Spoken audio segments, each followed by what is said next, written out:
They took her money and left her with shame. An email that looked like it was from McAfee Computer Virus Protection ultimately drove Connie Seddon to withdraw $35,000 in cash and send it to scammers.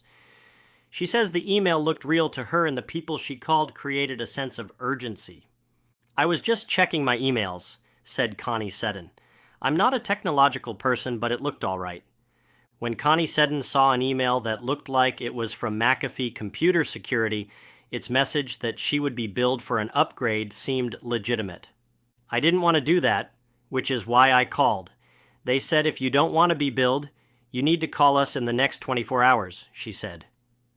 Once she called the phone number on the email, she was convinced to send them $20, but that was only the beginning. And they just said, "Oh my God, we just put $20,000 into your account." And I thought, whoa, that's wrong. And they also said immediately, "We need to get that money back from you," Seddon said. She says the scammers convinced her to give them access to her computer, which allowed them to transfer money from her home equity loan account to her checking account without her knowledge. She withdrew cash from Wells Fargo and sent it to the scammers through a Bitcoin machine at a gas station until she was out a total of $35,000. And it's the sense of urgency.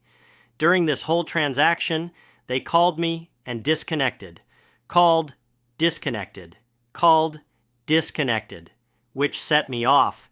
It got the adrenaline going, Seddon explained. They're like psychologists. They know what works and what doesn't work. They play on someone's fears, they read people.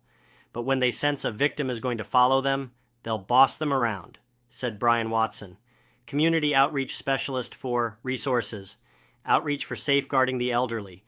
Watson, who spent 28 years as an IRS special agent, said that whatever the emailer or phone caller says they are, don't fall for the urgency.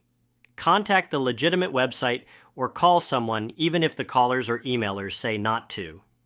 I mean, that's the kind of words child molesters use to keep their victims quiet. The same thing is, these scammers will tell you not to talk to anybody else, because they know as soon as you bring this up to a family member or friend, they will tell you, "You are getting scammed," Watson said. "I feel violated, and that's so scary. Just saying that word makes me cringe. I'm frightened. I am wary now, and I just think it's important for people to know," Seddon said. Also, check the domain of the email you're receiving, and you'll find it's not from the company, but a Gmail or other odd domain. Wells Fargo offers these tips.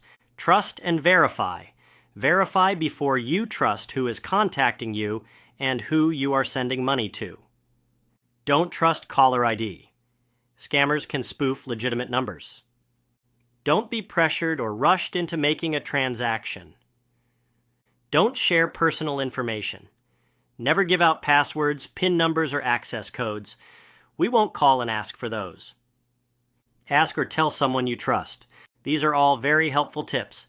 Thanks for tuning into Scam TV. Please do not forget to like this video and subscribe to our channel.